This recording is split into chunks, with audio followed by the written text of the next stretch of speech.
महाराष्ट्रासाठी अतिशय महत्त्वाचा दिवस आहे.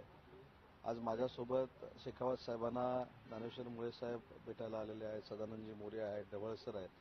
हे सगळे साहित्यामध्ये काम करणारे महाराष्ट्रातली दिग्गज मंडळी आहेत. रंगनाथ पठारे साहेबांच्या समितीनं त्याची शिफारस केली होती. मुळे साहेबांनी त्याचा पाठपुरावा केला होता आणि म्हणूनच देशाचे पंतप्रधान नरेंद्र मोदी साहेबांनी मराठी भाषेला अभिजात भाषेचा दर्जा जाहीर केला होता. परंतु त्याची अधिसूचना अजून निघालेली नव्हती.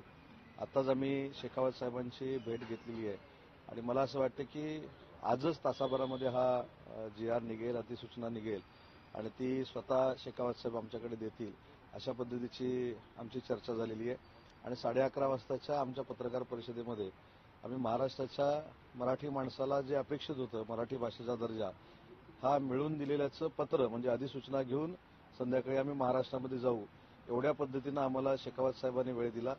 शेखावत साहेबांनी आमचं सगळं समजून घेतलं आणि सगळ्यात दुसरी आनंदाची गोष्ट आहे की अभिजात भाषेचा मराठीला दर्जा मिळाल्यानंतर पहिलं विश्व मराठी संमेलन हे पुण्यामध्ये होत आहे आणि पुण्यामध्ये होतं विश्व मराठी संमेलन. तर त्याच्या उद्घाटनाच्या निमित्तानं देखील शेखावत साहेबांनी यायचं मान्य केलेलं आहे. त्याची देखील निमंत्रण पत्रिका आम्ही त्यांना